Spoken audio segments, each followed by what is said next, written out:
Shalom, selamat malam Bapak Ibu Saudara yang dikasihi Tuhan, Jemaat Mezbah Doa dimanapun berada pada malam hari ini. Mari kita mau sama-sama datang pada Tuhan, kita mau bersyukur, kita mau menyembah Tuhan malam hari ini. Jikalau Tuhan masih memberikan kita kesempatan untuk kita boleh datang membangun mezbah, mari kita sama-sama mau menikmati kasih Tuhan, mau menikmati hadirat Tuhan malam hari ini. Mari kita sama-sama satukan hati kita berdoa. Tuhan Yesus, terima kasih buat malam hari ini ya Tuhan, di mana kami masih diberikan kesempatan Tuhan untuk kami boleh datang menyembah Engkau. Kami mau bela hadirat Tuhan memenuhi setiap kami dimanapun kami berada pada saat ini ya Tuhan. Ya Roh Kudus-Mu yang menaungi, melingkupi setiap kami. Percaya Tuhan, saat kami merindukan Engkau, saat kami haus dan lapar akan Tuhan, maka kami akan dipuaskan oleh kasih-Mu ya Tuhan. Terima kasih Tuhan. Walaupun saat ini mungkin ada kondisi, ada beban di dalam kehidupan kami, mungkin terasa berat, tapi kami percaya tangan Tuhan selalu menopang kami. Dan mungkin ada saat-saat ada di jalan yang buntu, kami percaya Tuhan, cahaya-Mu yang selalu menerangi setiap kami. Mari sama-sama kita mau datang pada Tuhan malam hari ini dengan satu sikap hati yang benar, dengan kesungguhan hati. Kita mau puji, mau sembah Dia. Jesus, Jesus, Jesus. Merindukan Tuhan malam hari. Sebab Dia terlebih rindu untuk memberkati setiap kita. Untuk melakukan setiap mujizat-Nya yang masih terjadi.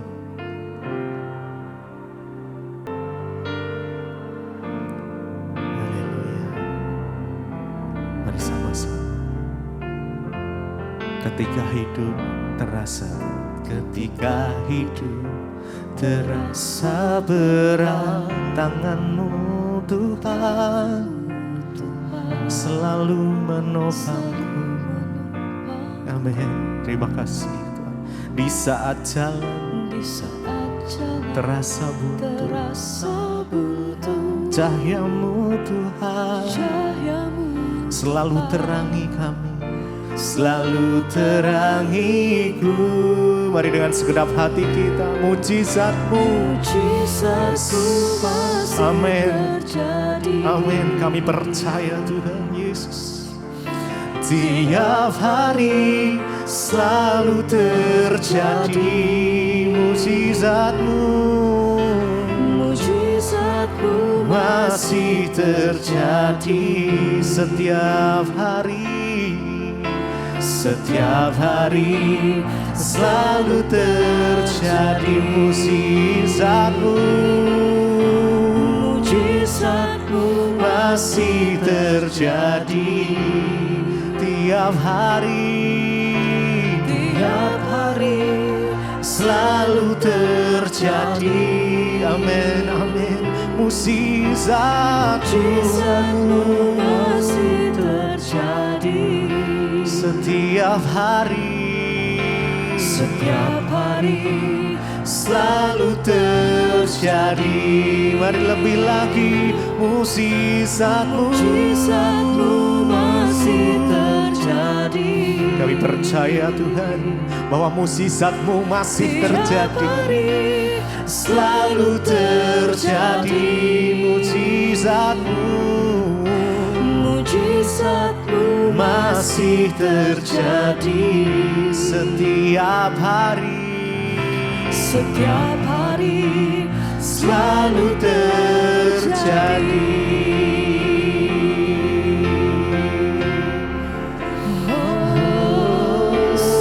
Mujizat-Mu ya Tuhan masih terjadi. Kami percaya. Mari kau yang membutuhkan mujizat Tuhan, mari datang padanya saat ini. Ya, mengucap syukur di dalam segala hal, segala kondisi yang ada. Tetap berdoa, tetap bersabar di dalam doa kita. Terima kasih ya Tuhan. Oh, kami percaya bahwa mujizat-Mu masih terjadi Tuhan. Kami percaya bahwa waktu Tuhan yang terbaik. Terima kasih mujizat-Mu. Mari datang pada Tuhan dengan kesungguhan hati. Yes. Naikkan pujian ini. Tiap hari selalu terjadi. Amin, amin. Kami percaya Tuhan. Kami pegang janji-Mu. Yes. Setiap hari Engkau yang butuh mujizat. Mari lebih lagi. Mujizat-Mu masih terjadi. Oh, tiap hari selalu terjadi. Mujizat-Mu masih terjadi. Setiap hari selalu terjadi.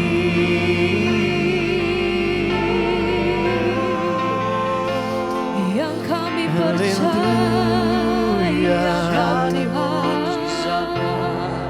Haleluya.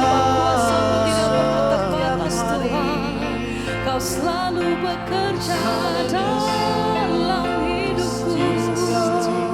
Dengan hati yang percaya, kami nyatakan Tuhan bahwa kami percaya penuh Engkau yang sanggup melakukan segala perkara. Tidak ada yang mustahil bagi-Mu Tuhan. Haleluya.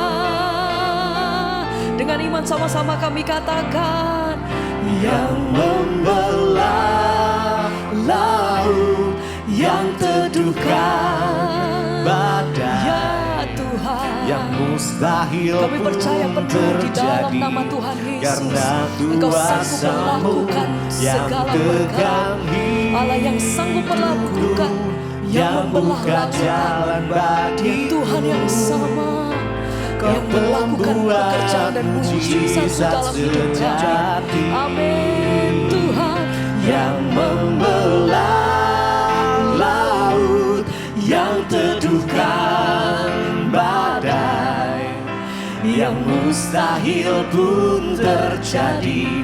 Karena kuasa-Mu Kau pegang hidupku, yang buka jalan bagiku.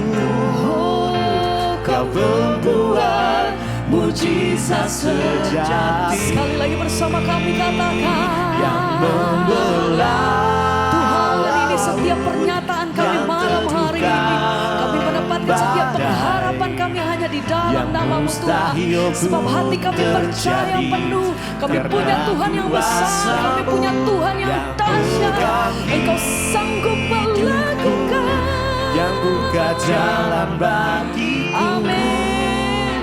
Kau membuat mujizat sejati. Yang membelah laut, Yang membelah laut, yang teduhkan badai. amin Tuhan. Yang mustahil pun Tidak ada yang terjadi. mustahil di hadapan Karena Engkau. kuasa Sebab itu hati kami percaya, kami penuh berpegang di dalam yang tangan-Mu bukan Tuhan. jalan bagiku. Haleluya. Kau membuat mujizat sejati.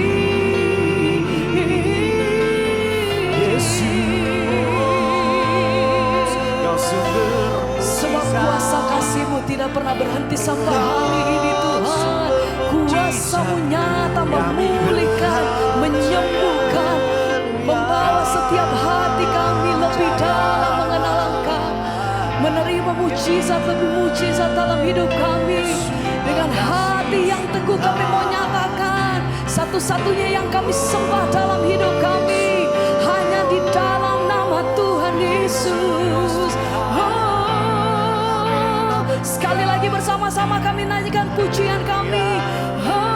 yang membelah laut, yang teduhkan badai, yang mustahil pun terjadi karena kuasa-Mu yang pegang hidupku, yang buka jalan bagiku. Kau pembuat mujizat sejati, yang membelah laut, yang teduhkan badai, yang mustahil pun terjadi karena kuasa-Mu yang pegang hidupku, yang buka jalan bagiku. Kau pembuat mujizat sejati.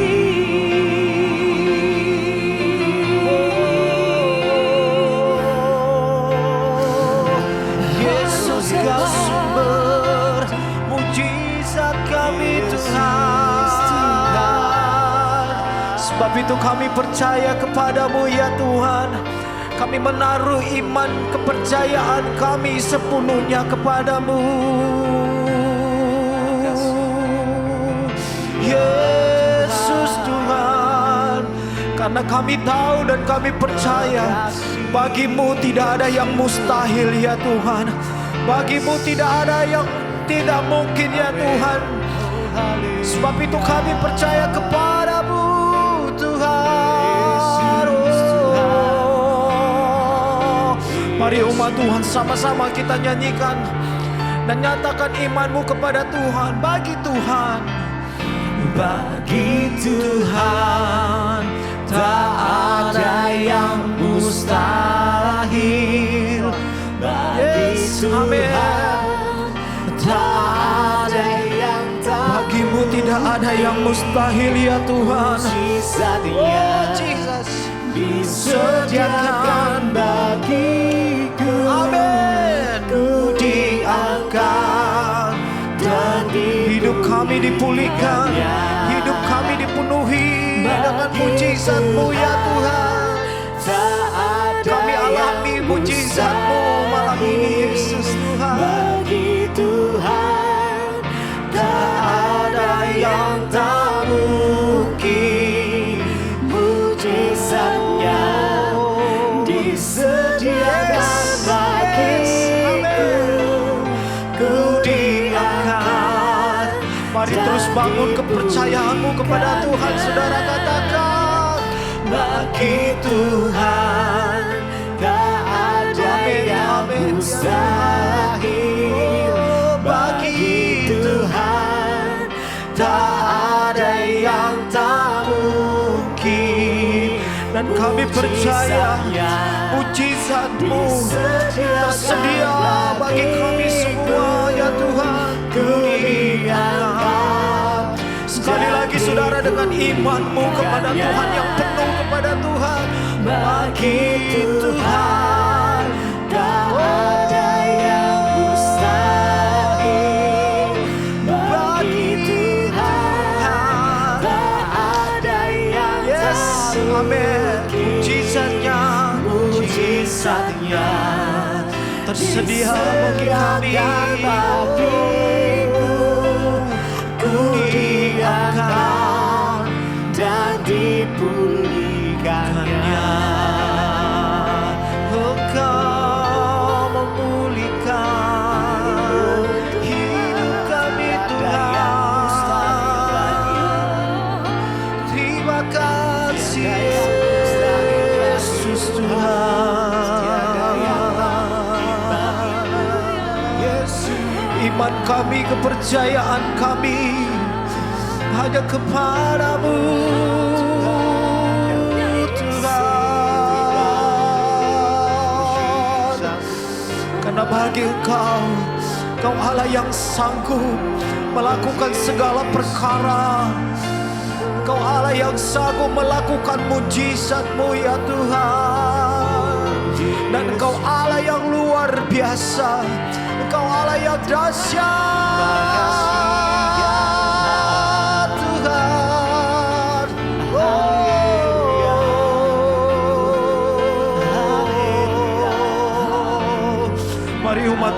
bangun imanmu kepada Tuhan. Sama-sama katakan bagi Tuhan. Bagi Tuhan tak ada yang mustahil. Bagi Tuhan tak ada yang tak mungkin. Bagi manusia mujizatnya banyak hal disediakan bagiku, tapi bagi Engkau segalanya mungkin ya Tuhan. Sekali lagi katakan, bagi Tuhan tak ada yang mustahil. Kau kerjakan malam ini Bagi Tuhan tak ada dan mujizatmu terjadi bagi kami. mujizatnya disediakan bagiku. Kau angkat kami, Kau pulihkan kami ya Tuhan. Ya, bagi Tuhan Tak ada yang mustahil. bagi Tuhan tak ada yang tak bagimu segalanya mungkin ya Tuhan. Walaupun kami terkadang putus asa, tetapi Engkau mengangkat kami. Engkau memulihkan kami ya Tuhan. dan dipulihkannya.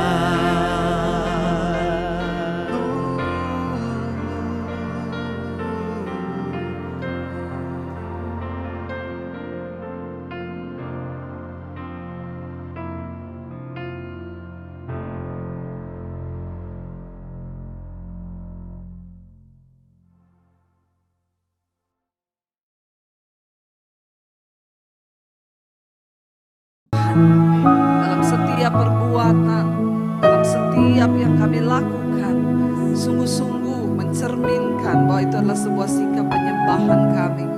Sebab penyembahan bukan sebuah lagu, tapi sikap hidup. Penyembahan adalah kehidupan di hadapan Tuhan. Biar Engkau dapati kami menjadi orang-orang yang benar di mata-Mu ya Bapa.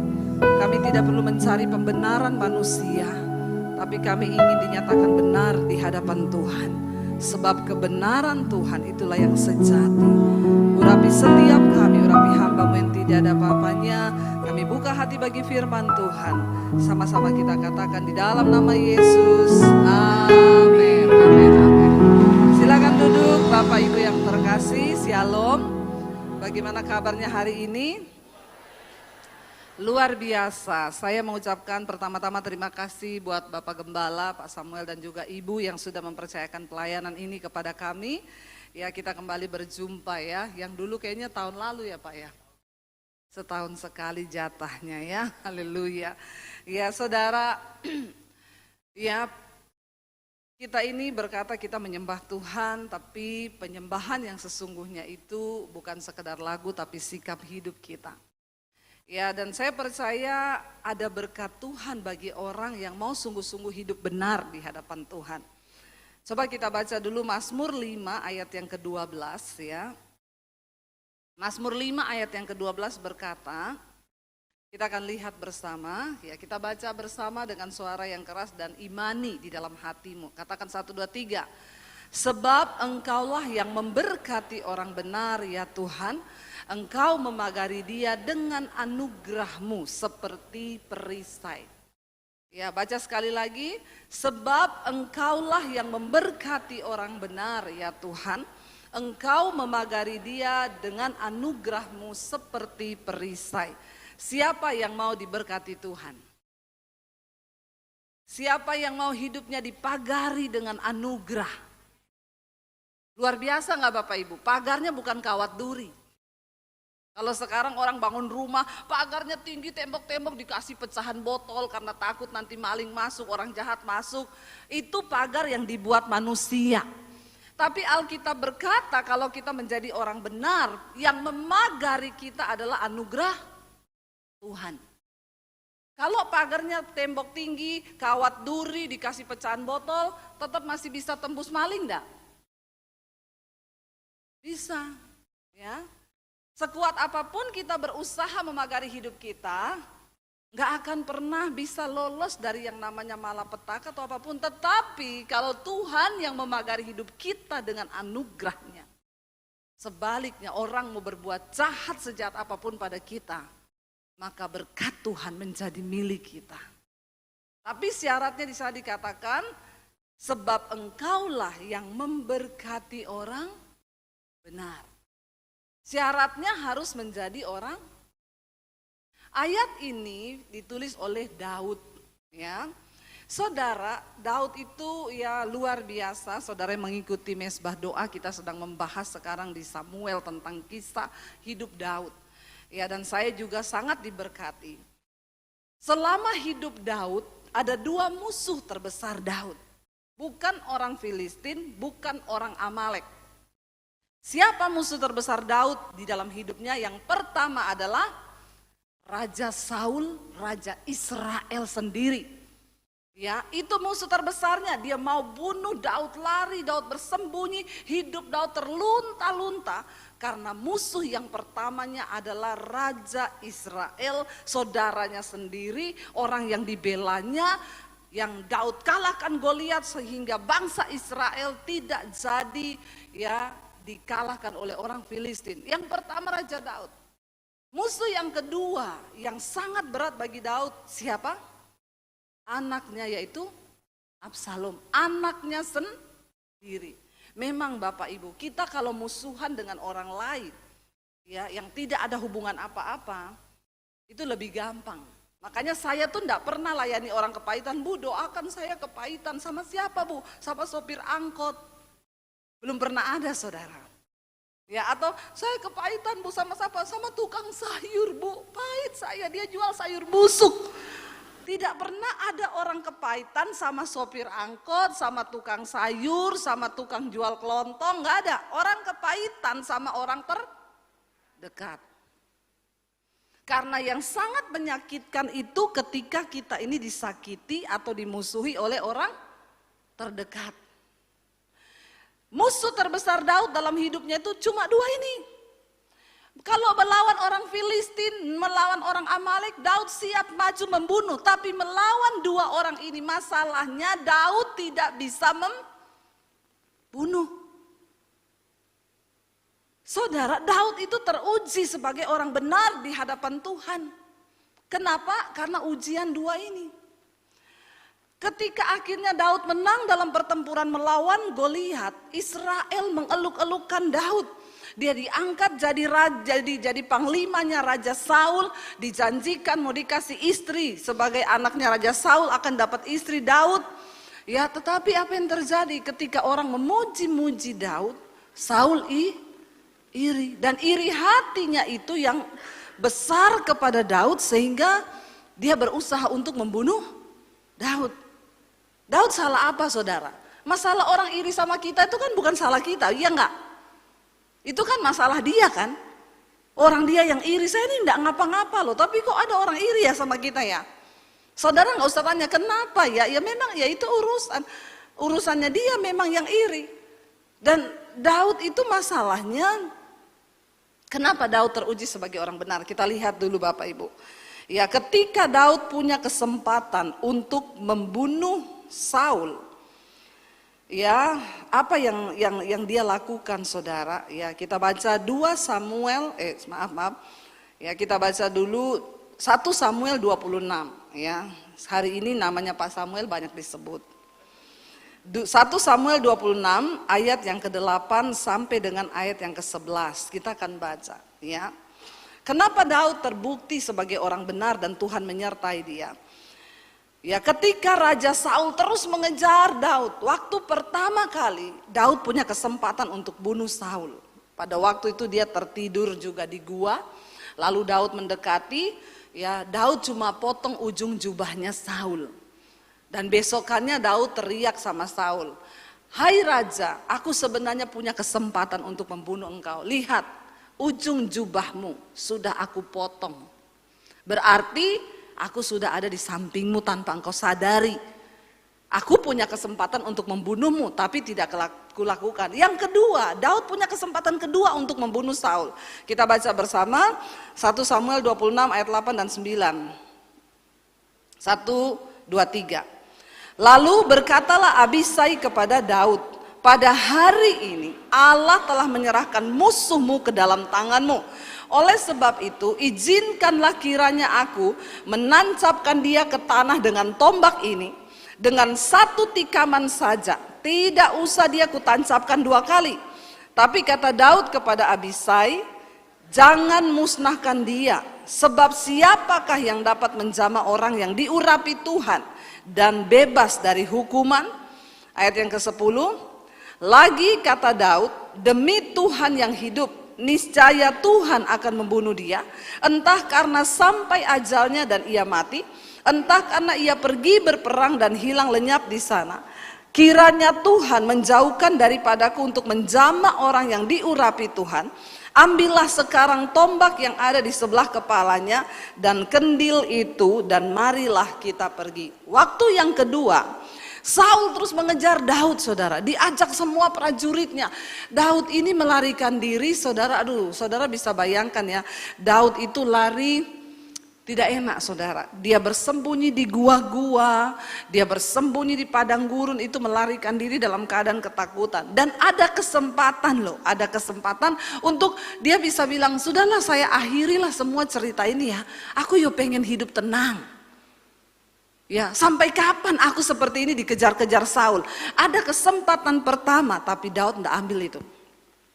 Kesempatan kedua, ketika Saul dan seluruh prajuritnya tertidur, Daud berdiri di sampingnya, saudara. Lalu anak buah Daud, Abisai, berkata begini, Raja, dia pakai firman lagi, ya. Coba lihat, dia bilang, ya, Daud, pada hari ini Allah telah menyerahkan musuhmu ke dalam tanganmu, sebab itu ya biarkanlah kiranya aku tikam dia, sekali saja aku tikam dengan tombak, karena lagi tidur. Nggak usah 2 kali, sekali tikaman mati Saul. Kalau Daud ini orang yang tidak benar, dia langsung ngomong apa? Puji Tuhan. Betul, memang Tuhan sudah berfirman akan menyerahkan musuhku ke dalam tanganku. Hati-hati loh saudara, nasihat yang kelihatannya pakai firman loh, belum tentu itu benar. Abisai bilang, ini saatnya ya. Di ayat yang lain ketika pertama kali Daud mau bunuh dia, anak buahnya juga berkata, Yoab bilang, inilah Tuhan telah menggenapi firman-Nya, dia menyerahkan musuhmu ke dalam tanganmu. Tapi Daud bilang, jauhlah kiranya daripada hal itu. Jangan engkau jamah orang yang diurapi Tuhan. Daud sangat percaya bahwa Saul memang diangkat, dia diurapi Tuhan. Bahkan sekalipun urapan itu sudah tidak di atas kepala Saul, Alkitab berkata roh Tuhan telah mundur daripada Saul. Tapi Daud tidak mau mengotori tangannya. Dia berkata, kalau memang Saul mati, biarlah dia mati karena ajal, atau karena dia mati di medan perang. Tapi bukan tanganku yang akan membunuh Saul. Saudara, ini diperlukan satu sikap yang ya kadang-kadang kita ini sebagai orang Kristen, kita diizinkan Tuhan ada musuh ya. Lalu Alkitab berkata, berdoalah bagi musuhmu. Siapa di sini yang sudah pernah berdoa bagi musuhnya? Belum ada. Saya doakan biar ada musuh lagi loh. Ya, Tuhan itu izinkan kita ada musuh supaya kita belajar mempraktekkan firman, berdoa untuk musuh kita. Memang tidak gampang. Ya, tidak mudah saudara, tapi Tuhan izinkan seringkali perkara karena Dia ingin menguji hatimu. Apakah engkau itu benar di hadapan Tuhan atau tidak? Ya, jadi jangan, ya ada yang bilang saya berdoa Bu bagi musuh saya. Saya bilang Tuhan, aku tidak mau membalas dia karena pembalasanmu lebih kejam Tuhan pasti. Kalau Tuhan yang balas habis kau. Hati-hati Bapak Ibu. Ya, saya pernah mengalami kepahitan yang begitu luar biasa. Dan yang membuat saya pahit itu pendeta loh. Bukan Pak Haji, bukan orang yang tidak mengenal Yesus. Tapi memang musuh terbesar Daud orang yang terdekat. Ya, saya pahit sama pendeta tapi bukan Pak Samuel. Ya, kalau ini hati Bapak. Kalau yang sana hati Bapak tiri. Tapi Tuhan akan izinkan. Kenapa? Ya Tuhan izinkan. Saya pahit saudara, saya kecewa sama orang ini. Saya bilang, Tuhan kenapa ada orang seperti ini? Pelayanan saya semua ditutup. Ya, singkat cerita kami nggak bisa bayar cicilan rumah. Saya bilang kita benar-benar kena kutuk sama pendeta itu. Tapi masa sih? Karena dia bilang, kamu coba-coba ya keluar dari pelayanan ini, saya tutup pintu berkatmu. Saudara, ya. Karena dia cukup punya kuasa dan lain sebagainya. Dan benar pintu pelayanan saya tertutup. Sampai kita nggak bisa bayar cicilan rumah. Saya dikejar debt kolektor. Saya dipermalukan. Ya, pintu pagar rumah saya ditendang. Pendeta apa kamu nggak bayar utang? Coba kalau saudara jadi saya gimana? Makanya saudara, kalau ada jemaat sekarang datang ngomong, Bu saya dikejar debt kolektor, sudah berapa lama? 6 bulan, saya 2 tahun. Nggak usah kamu curhat sama saya tahu apa rasanya dikejar debt kolektor. Kamu jangan cari manusia, berlutut di kaki Tuhan. Amin. Jangan cari manusia. Waktu saya dikejar debt kolektor, pintu pagar saya ditendang, semua tetangga lihat, mereka tahu saya pendeta. Saudara, saya masuk di kamar, saya tanya, Tuhan, aku ini hamba-Mu loh. Apa yang terjadi dengan hidupku? Kenapa Tuhan bikin begini dan Engkau diam saja Tuhan? Jawaban Tuhan cuma satu kata gini, kalau aku izinkan, lu mau apa? Dipermalukan. Kamu udah sama kayak aku, Yesus bilang, saya diludahi muka saya. Menjadi tontonan di depan umum. Kamu kan belum diludahi kan mukamu? Saya nangis di situ saudara. Lalu saya pahit, saya nggak bisa berdoa tiap hari. Saya ingat sama mukanya dia. Orang itu kepahitan sama jatuh cinta sama.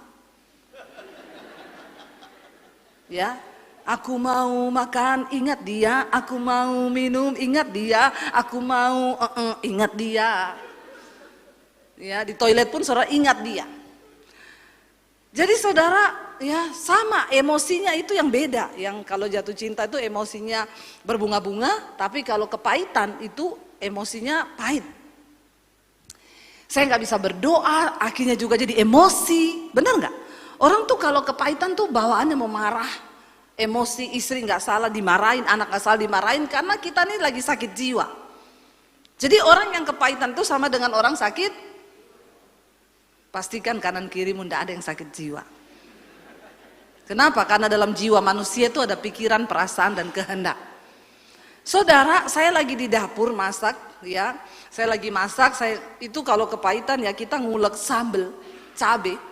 Bayangkan mukanya dia di cabe itu, kita cabein. Kerasa pedes kau, mampus. Bener loh, orang kepahitan begitu. Emosinya yang keluar tuh negatif terus. Tiba-tiba saya lagi di dapur, ya pikiran saya dipenuhi dengan kepahitan, ada suara di hati saya, Roh Kudus ngomong gini, masuk ke kamar berdoa. Saya bilang, doa apa? Masuk ke kamar berdoa. Masih bagus kalau Roh Kudus masih bicara. Saya belajar taat, saya masuk ke kamar, saya bilang, saya mau doa apa Tuhan? Ya, saya sudah doa apa? Kamu berdoa buat orang itu. Seperti yang Yesus perintahkan, lepaskan berkat bagi dia. Saya bilang enggak mungkin. Ini orang jahat, doa ngutuki dia iya Tuhan. Tapi doa untuk memberkati dia saya enggak bisa. Tapi Roh Kudus ngomong, tapi kamu harus lakukan itu. Enggak bisa saya Tuhan. Kalau kamu tidak mau melakukan, kamu enggak akan melihat berkatku. Saya nangis langsung. Saya bilang, Tuhan, kalau saya doakan Pak Haji atau orang lain yang berbuat jahat, ada ayatnya Tuhan. Bapak ampuni dia, karena dia tidak tahu apa yang dia lakukan. Dia tidak tahu firman. Tapi kalau saya doakan pendeta, maka maaf saya harus merubah firman itu. Ampuni dia Tuhan, karena dia tahu, tapi dia pura-pura tidak tahu apa yang dia lakukan. Hello saudara, tapi Tuhan bilang kamu harus bisa. Tiba-tiba saya dapat penglihatan saudara, saya berdiri di dalam sebuah terowongan. Terowongan itu bentuknya badan saya tapi hanya ada lebih beberapa senti. Tapi bentuknya badan saya, kepala saya, ukurannya saya, tapi ada lebih beberapa senti. Dan di depan itu ada sinar terang kemuliaan. Lalu Tuhan itu bilang, sebab sempitlah jalan yang menuju kepada kehidupan dan sedikit orang yang mau melaluinya. Tapi lebarlah jalan yang menuju kepada kebinasaan dan banyak orang yang memilihnya.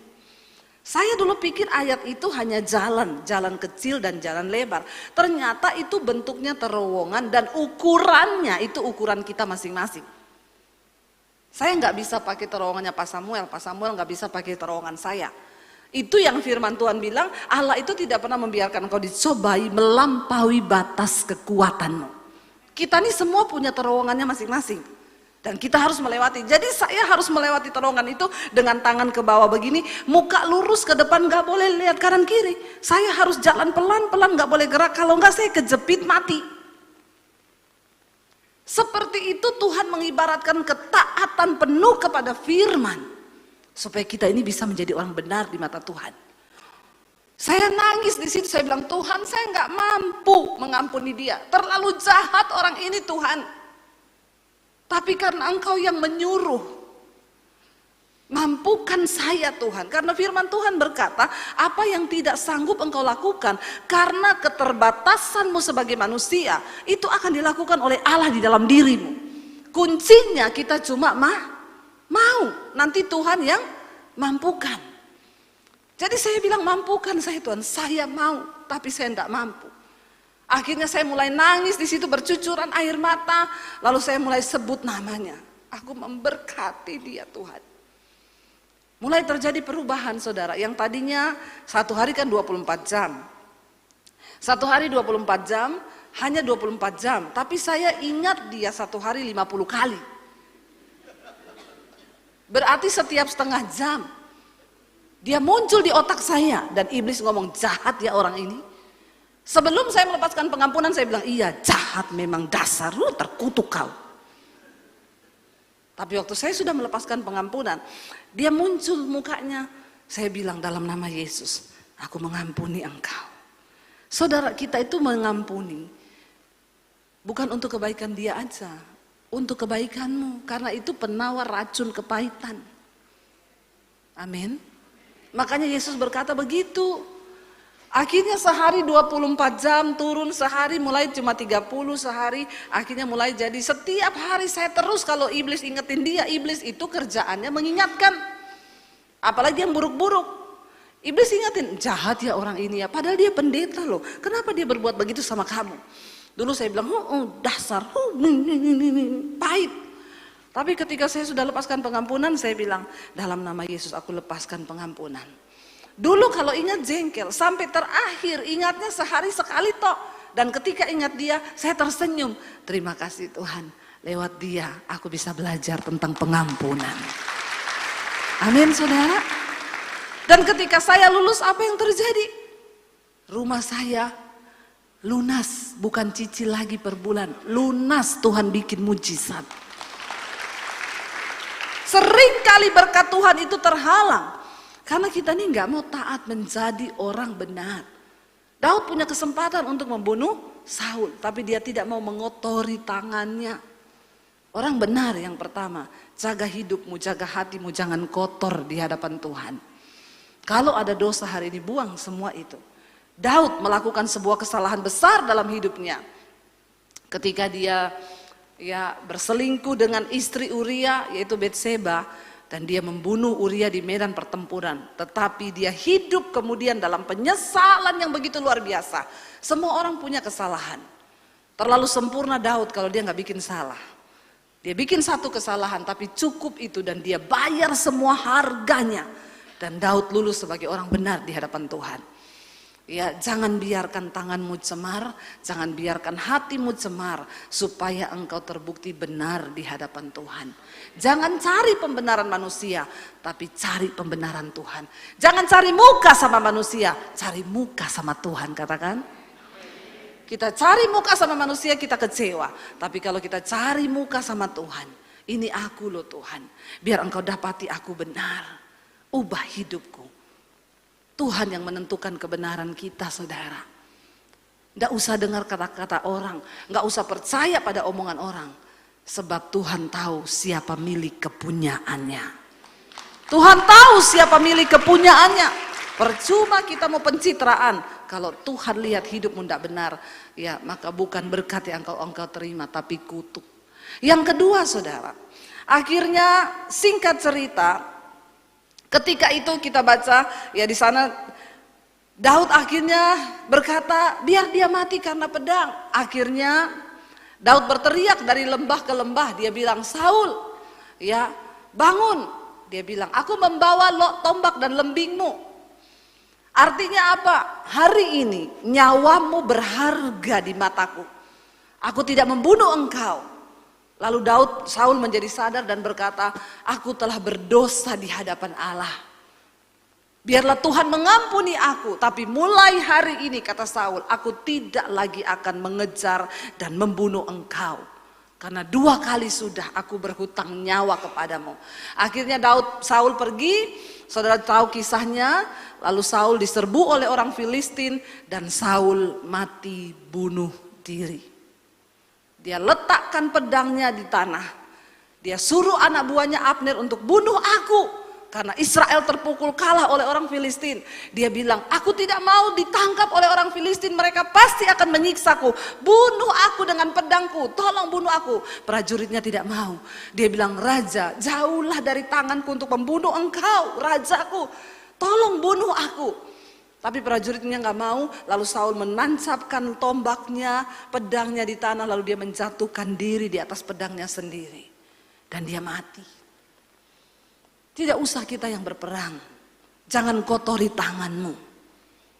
Sejahat apapun orang kepada kita, duduk di kaki Tuhan.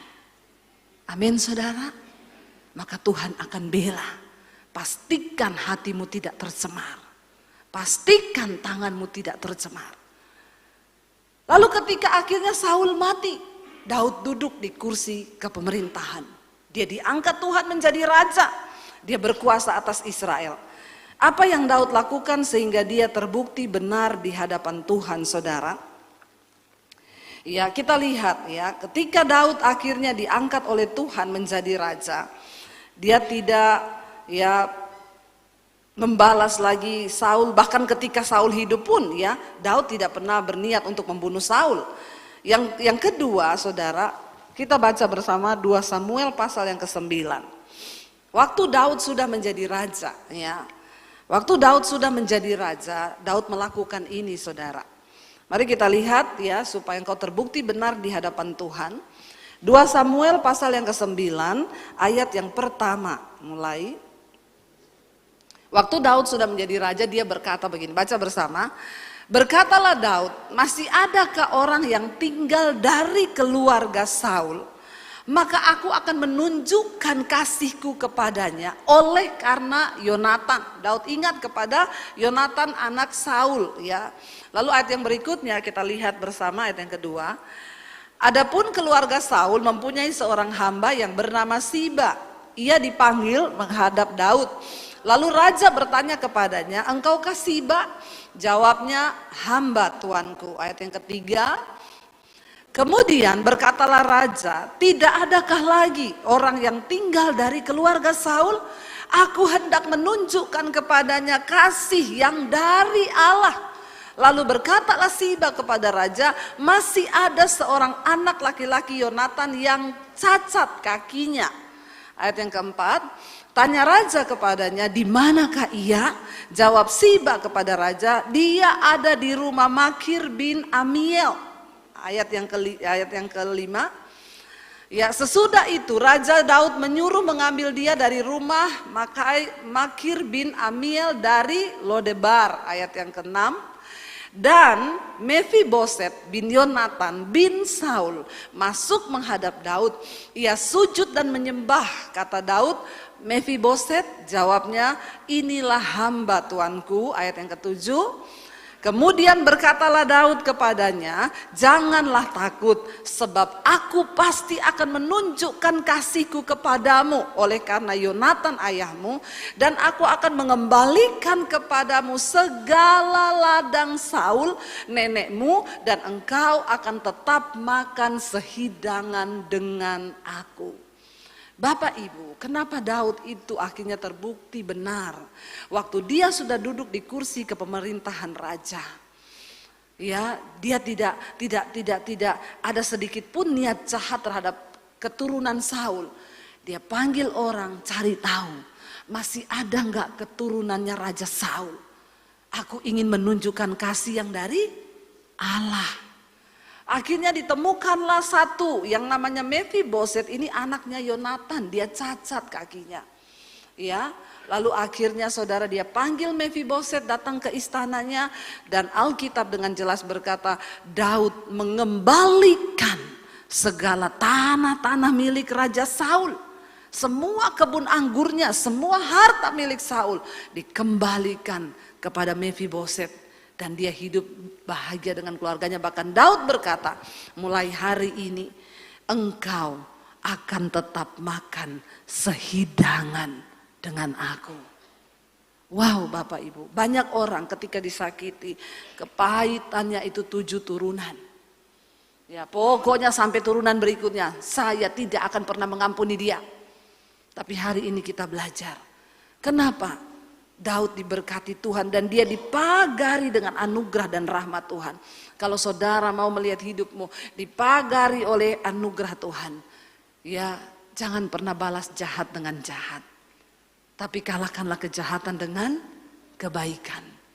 Mari kita tunduk kepada firman saudara. Memang tidak mudah.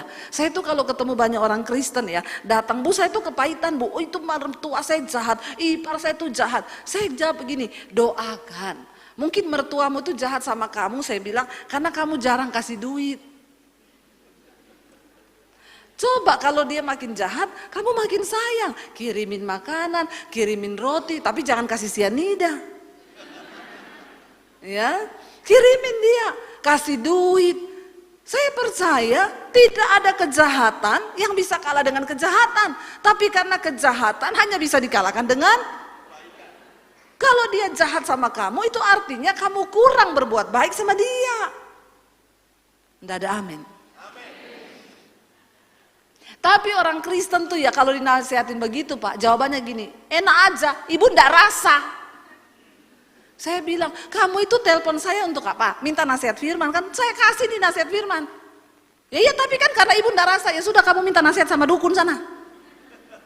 Heran ya. Dikasih nasihat sesuai firman, dibantah saudara. Dibantah habis. Ibu sih enggak rasa jahatnya mertua saya. Coba kalau ibu punya mertua kayak gitu, saya enggak tahu itu lagi bagaimana. Ya Allah subhanallah. Saya jadi bingung ya. Orang-orang Kristen tuh datang, bu suami saya tuh jahat, selingkuh gini. Ibu berdoa. Saya cuma bisa nasihati ibu berdoa. Enak aja berdoa. Saya sudah berdoa bu, 10 tahun saya berdoa buat suami saya. Ya tetap berdoa sampai ibu melihat jawabannya. Ya karena ibu kan enggak rasa jahatnya suami saya. Kalau udah gitu saya jawab, sampai suruh kau kawin. Syukur. Emang saya suruh kau kawin sama dia? Pusing saudara, nasehatin orang Kristen, dikasih firman, enggak terima. Lah terus ibu mau saya nasihatin apa ibu? Cerai saja. Terus ibu bilang, yes. Saudara, firman itu berkuasa. Cuma sayang banyak orang yang tidak percaya dan akhirnya tuh mereka tidak mau melakukan. Kenapa? Karena memang melakukan firman itu harus mengalahkan kedagingan. Ya, banyak orang bercerai kan gara-gara mertua. Ya, saya cerai sama suami saya bu. Kenapa? Terlalu banyak campur tangan mertua. Saya bilang sebenarnya Tuhan mau bentuk kamu lewat mertuamu loh.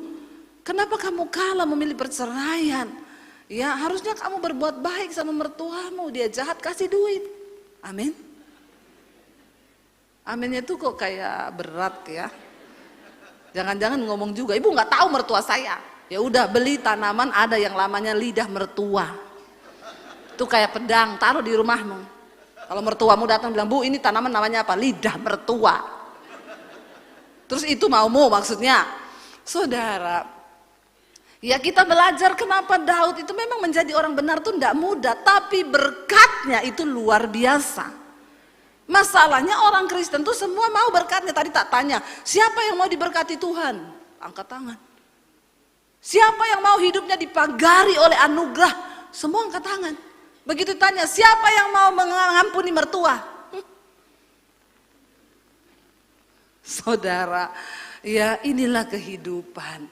Semua yang terjadi di hidup kita itu adalah sebagai pembelajaran. Supaya kita ini semakin hari semakin. Saya ini sudah mengalami semua proses itu. Ya, dan saya tetap menjalani, saya tetap berbuat baik. Dulu orang yang fitnah saya, orang yang kasar sama saya. Sekarang saya yang sekolahin anaknya. Enggak apa-apa. Supaya engkau terbukti benar di mata Tuhan. Amin. Supaya hidupmu dipagari oleh anugerah. Aduh saudara itu belum merasa hidup dipagari oleh anugerah. Saya itu udah rasa saudara. Ya, saya sudah rasa. Saya kemana-mana itu ke luar negeri saudara. Nggak pengen naik bisnis kelas. Diundang pun saya bilang beli ekonomi aja ya Pak. Tiba-tiba ada orang tanya, ibu tanggal sekian sampai sekian kemana? Oh saya nggak bisa Pak, saya ke Sydney. Oh ibu ke Sydney? Iya, udah dapat tiket? Sudah. Visa sudah punya? Belum. Sini saya urusin visanya. Saya nggak datang, saya nggak ngurus, cuma minta kirim paspor, udah jadi dikirim. Bu, visa Australia sudah keluar ya. Loh, saya tanda tangannya di mana? Sudah, lobi-lobi sorga. Amin. Itu orang kalau hidupnya dipagari anugerah tuh saudara, jangan iri sama saya, jangan iri. Mau nggak memberkati, mau nggak jadi orang benar, mau nggak melepaskan pengampunan? Hello. Itu aja. Ditanyain lagi, ibu sudah beli tiket? Oh sudah Pak, dari gereja sana yang ngasih. Tiketnya apa Bu? Ekonomi, bisa kirim? Iya, saya upgrade ke bisnis. Dipagari oleh anugerah. Saya bilang, enggak usah Pak, saya naik ekonomi aja cukup Bu. Tubuh ibu itu bait Allah. Haleluya saudara. Saya nggak mikir loh, Tuhan kirim orang lain mikir loh. Iya enggak? Kita nggak pernah mikir saudara. Tapi Tuhan tuh ajaib. Hidup dipagari oleh anugerah tuh begitu. Saya sekarang nggak pernah beli baju.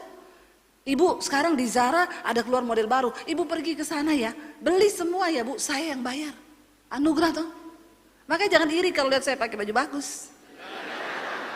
Itu karena dikasih anugerah. Ya sepatu, tas yang saya pakai itu semua anugerah. Saya nggak pernah beli. Saya nggak pernah beli saudara, anugerah. Mana mau saya beli sepatu gini 15 juta, ini 15 juta ini. Tapi bukan saya yang beli, bukan saya. Tiba-tiba Bu saya lagi di Singapura, kaki ibu nomor berapa ya? Aduh, enggak usah repot-repot Bu, kenapa lagi? Enggak, kaki nomor berapa? Nomor 40 ya sudah, tiba-tiba dikirim ke rumah. Bagaimana saudara? Ya, hidup dipagari oleh anugerah itu jangan iri. Orang tuh ngomong Bu Debbie sekarang hedon, sepatu 15 juta, sepatu tas 30 juta, dikasih. Anugerah, hidup saya ini anugerah. Hidup saya ini anugerah. Uang saya, Tuhan berkati saya untuk bangun gereja di desa-desa. Untuk bangun tuh pendeta-pendeta miskin di desa. Karena saya nggak tega beli tas 30 juta aja, saya nggak tega. Nggak tega saya. Kenapa? Tuhan bilang 30 juta jadi satu pastori di desa. Ngapain? Kalau saya pakai tas mahal, percayalah itu dikasih orang. Benar. Itu namanya hidup dipagari oleh, makanya orang enak banget ya Bu.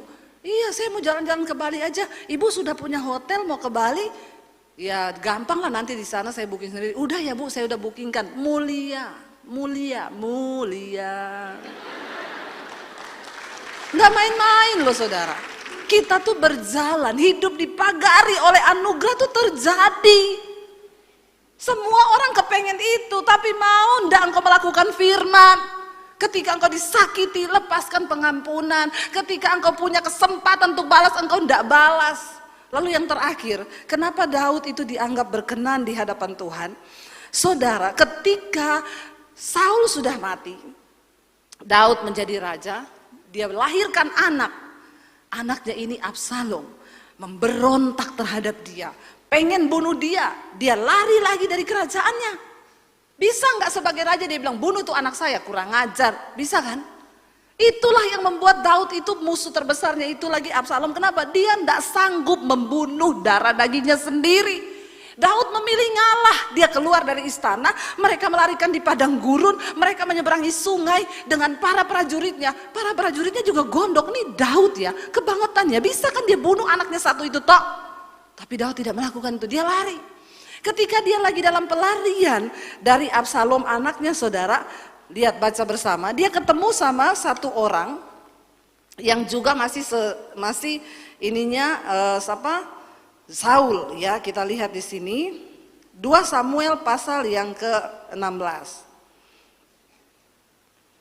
2 Samuel pasal 16 kita baca bersama. Mulai ayat yang pertama. Kita baca, ketika ini dia lari dari Absalom nih ya. Ketika Daud baru saja melewati puncak, datanglah Siba, hamba Mefiboset mendapatkan dia, membawa sepasang keledai dan muatan 200 ketul, 100 kue. Kita lewati aja ya, kayaknya ayat yang kelima kayaknya. Ya, 2 Samuel kita lihat ya, ayat yang kita lompat ayat yang kelima. Ketika raja telah sampai, keluarlah dari sana seorang dari kaum keluarga Saul, ya kaum keluarga jauhnya Saul. Ia bernama siapa? Simei, ya bin Gera. Lalu dikatakan di sana sambil mendekati raja, ia terus-menerus mengutuk Daud. Ya, ini saudaranya Saul, ya. Dia terus mengutuki Daud. Coba kita baca ayat yang ke-6. Daud dan semua pegawai Raja Daud dilemparinya dengan batu, walaupun segenap tentara dan semua pahlawan berjalan di kiri kanannya. Ayat yang ke-7, beginilah perkataan Simei pada waktu ia mengutuk, enyahlah engkau penumpah darah orang dursila. Dia maki-maki Daud, saudara. Ayat 8, ya, Tuhan telah membalas kepadamu segala darah keluarga Saul yang engkau gantikan menjadi raja. Tuhan telah menyerahkan kedudukan raja kepada anakmu Absalom. Sesungguhnya engkau sekarang dirudung malang karena engkau seorang penumpah darah. Daud dalam keadaan stres, dia lagi lari dari anaknya Absalom, ketemu orang maki-maki.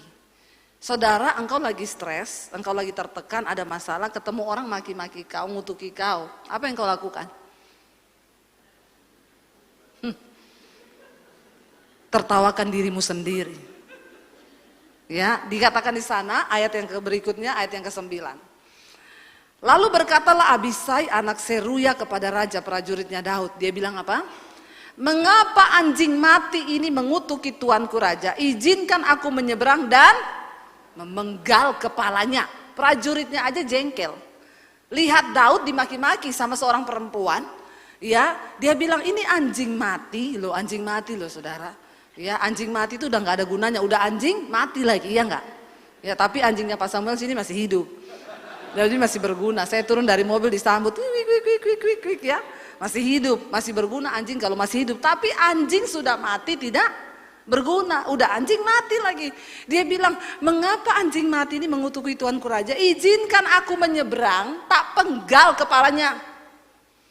Daud sebagai raja waktu itu bisa nggak ngomong, iya penggal aja, kurang ngajar, aku udah stres, begini dikejar anakku Absalom, dia lagi maki-maki kita. Apa yang Daud katakan, saudara? Ayat yang ke-10 baca bersama. Tetapi kata raja, apakah urusanku dengan kamu, hai anak-anak Seruya? Biarlah ia mengutuk, sebab apabila Tuhan berfirman kepadanya, kutukilah Daud. Siapakah yang akan bertanya, mengapa engkau berbuat demikian? Daud jawab kepada anak Seruya, dia bilang apa? Apa urusannya denganmu?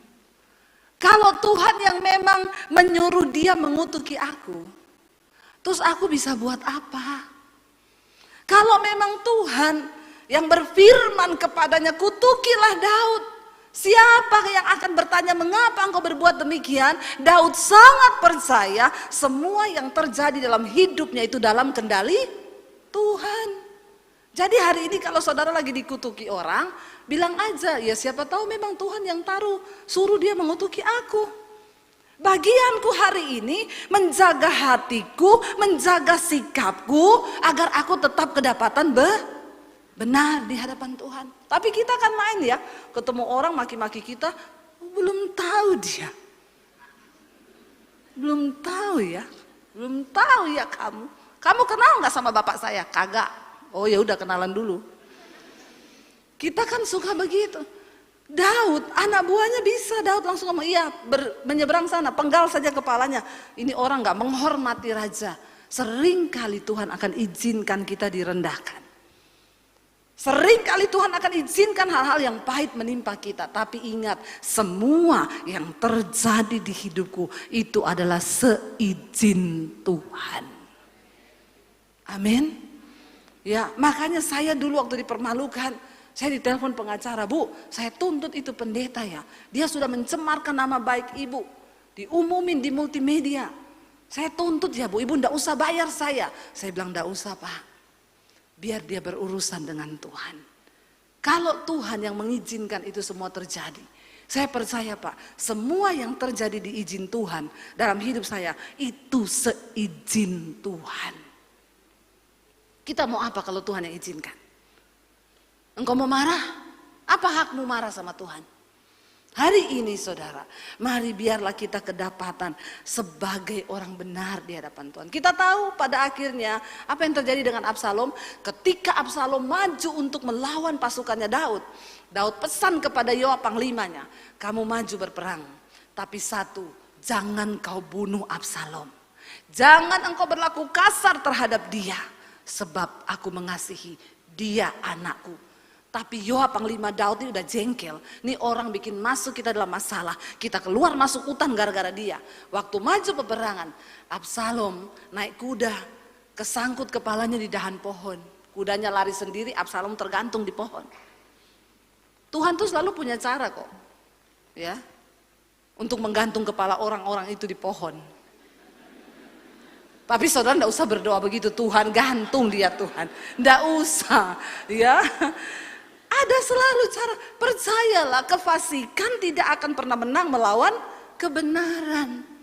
Dan Tuhan selalu ada di pihak orang-orang yang benar. Tapi kenapa Tuhan izinkan itu? Satu, untuk membuktikan kemurnian imanmu. Yang imanmu itu lebih murni daripada emas yang teruji di dalam dapur peleburan api. Saya undang para imam musik maju ke depan.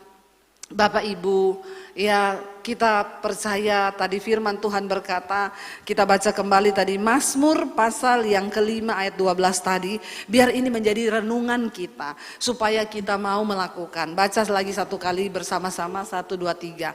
Sebab engkaulah yang memberkati orang benar, ya Tuhan, engkau memagari dia dengan anugerahmu seperti perisai. Ingat, kalau kita mau diberkati Tuhan, kita harus percaya bahwa Tuhan berdaulat penuh atas hidup kita.